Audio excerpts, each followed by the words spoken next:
আমি কান ফুটাতে যাবো আজকে। হ্যাঁ আমি কান ফুটাতে যাবো আজকে। আমি কান ফুটাতে যাবো। তুই ফুটাবি? এই তুমি কেন তো বাসো? না কান ফুটাতে।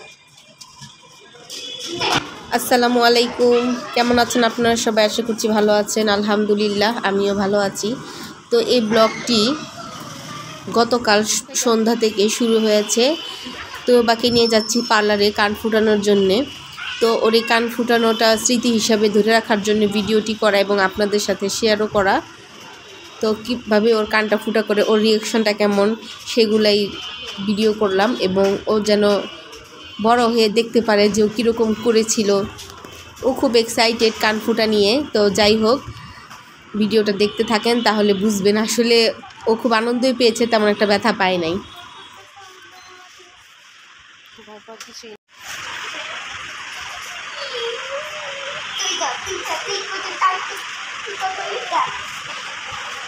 কি হয়েছে? কান্দা পাইতেছে? ডর করতেছে।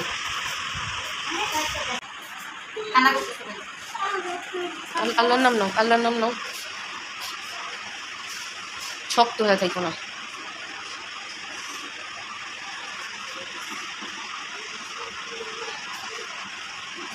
তুমি লম্বা করে নিও।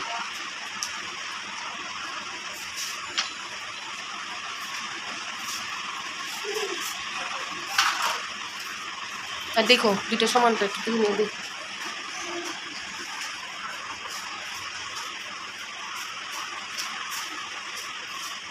পুরা ফেলালেই শেষ ভেজাল।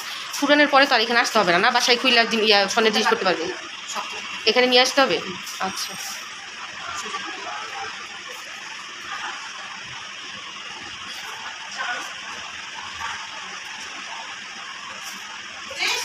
দেখো, তুমি ওইভাবে তুমি লম্বা করে ধরো, বন্ধ করো। এটা লম্বা করে যখন ফুটা করবো তখন একটা নিতে বলছি। এখন না, তুমি লম্বা করে যখন নিব ফুটা করবো আপনি একটু বন্ধ করবো, বন্ধ করবো। ঠিক আছে তুমি একবার দেখো, জানতে না ব্যাগ ক্যামেরা ওইটা ফেলা যাবে।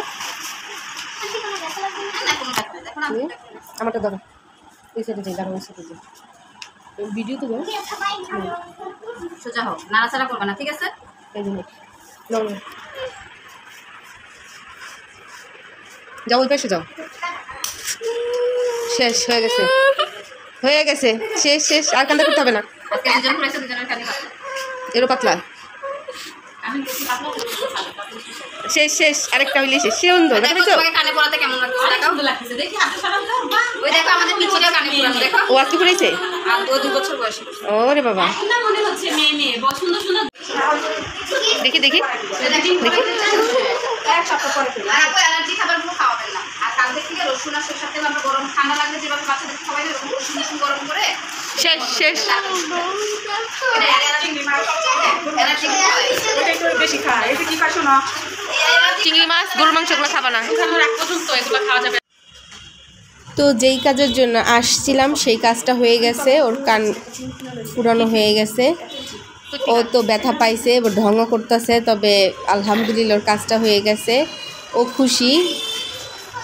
তো এখন বলতেছে ওর অনেক ক্ষুধা লাগছে, এরকম করতেছে। তো ঝালমুড়ি, তারপরে রুটি আর অনেক কিছু ওকে কিনে দেওয়া হয়েছে। আর এই যে ঝালমুড়ি আলাটাকে দেখতে পারতেছেন, আমরা ছোটোবেলায় এনার কাছ থেকে অনেক খেতাম। তো হঠাৎ আমরা এলাকায় আসার পরে এই লোকটাকে আমি সামনে দেখা, মানে মামাটাকে সামনে দেখে আমার খুব খাইতে ইচ্ছা করতেছিল। পরে আমি খেলাম।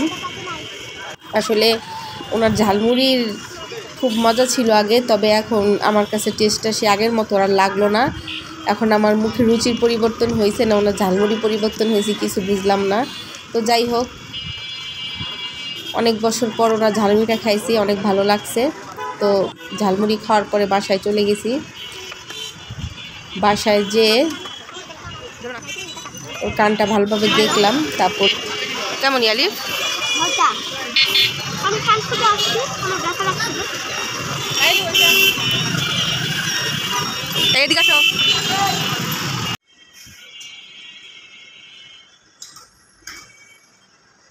তো কালকের ভিডিওতে আমি বলছিলাম যে আজকে ফ্রিজ পরিষ্কার করব। তো দেখেন ফ্রিজে সব কিছু বাই করে নিয়েছি, ফ্রিজে তেমন কিছু নাই, তারপরও বাই করতে করতে কত জিনিস হয়ে গেছে। আর এই যে এইখানে ড্রয়ার ময়ার সব বাই করে রাখছি, ধুই নাই। এই যে দেখেন প্রচুর পরিমাণে বরফ হয়েছে। আর আমার এই ফ্রিজ পরিষ্কার করতে তেমন একটা সময় লাগে না, বরফগুলো এটা একটুখানি রাইখা দিলে অন্য কাজ করবো, বরফগুলো যেটা দিয়ে জাস্ট এমন করলেই খোলা যায়। ড্রয়ারওয়ালা ফ্রিজ পরিষ্কার করতে অনেক সময় লাগে, এই ড্রয়ার ছাড়া ফ্রিজ পরিষ্কার করতে তেমন সময় লাগে না। এই যে ফ্রিজটা প্রচুর পরিমাণে নোংরা হয়েছিল, এখন পরিষ্কার করে ফেলাইতেছি, সময় আছে যখন। আর আজকে তেমন কাজ নাই, কাপড় ধোয়াও তেমন নাই, যার কারণে আর কি করে ফেলতেছি। আজকে রান্না বাড়াও নাই, কালকে রান্না করছি সেগুলোই আছে। তো বিকেলবেলা দেখি কি রান্না করা যায়, তাই আর কি সাহস করে ফ্রিজটা ধোয়ার ডিসিশন নিয়েই নিলাম। আর এখানে আলিফ বইসা আছে, বলতেছে আম্মু আসো আমি তোমার সাহায্য করি। আমি বলতেছি তুমি যাও, তোমার সাহায্য করতে হবে না। আসলেও সাহায্য করা হয়েছে গিয়ে ওর বরফ নিয়ে খেলার ধান্দা। আমি নর্মালটা আসলে পরিষ্কার করি নাই, ডিপটা একবার কুরবানির আগে পরিষ্কার করছিলাম। নর্মালের অবস্থায় দেখেন না কি হয়েছে, পুরো কালো কালো হয়ে গেছে। আমার ফ্রিজ কিন্তু কিনছি বেশি দিন হয় নাই, 1.5 বছরের মতো হয়েছে আর কি। ওই 1.5 বছরের মধ্যে ধুইছি মনে হয় 2 বার, 1.5 বছর 1.5-2 বছর এরকম আর কি ফ্রিজের বয়স। তো ফ্রিজটা ধুয়ে নিই। তো এই তো আমার ফ্রিজটা পরিষ্কার করা হয়ে গেছে, 1.5 ঘন্টা সময় ধরে খালি ফ্রিজই পরিষ্কার করলাম। এখন অনেকেই বলতে পারেন যে এত সময় লাগলো কিসের জন্যে। আসলে আমাদের ঘরে একজন ছোট বাচ্চা আছে, উনি আমার যখন কাজকর্ম থাকে তখনই মনে করেন যে ওর কান্নাকাটি বাইরে যায়। তো মাত্র ফ্রিজটা পরিষ্কার করা শেষ হইলো। এই যে দেখেন খুব সুন্দর করে ভালোভাবে পরিষ্কার করছি, মানে পরিষ্কার করি উপরে উপরে ডিপ ক্লিন যেটাকে বলে সেইটা করছি অনেক দিন পর। তো এখন সবগুলো জিনিস সুন্দরভাবে গুছগাছ করে রেখে তারপরে ফ্রিজটাকে অন করে দিব। ফ্রিজের উপরে কত আজে বাজে রাখা ছিল, খেলনা টেলনা এইটা সেটা, এগুলো উপরে ছিল, সব নামায় পরিষ্কার করে নিছি। আর এখানে জিনিসপত্রগুলো রাখবো। এখানে আম ছিল, আমি আম কাইটা হাফ সেদ্ধ করে ফ্রিজে রাখি। ফ্রিজে তেমন বাজার নাই, আজকে করা হবে। তো আজকের ভিডিও এই পর্যন্তই। সবাই ভালো থাকবেন, সুস্থ থাকবেন, আল্লাহ হাফেজ।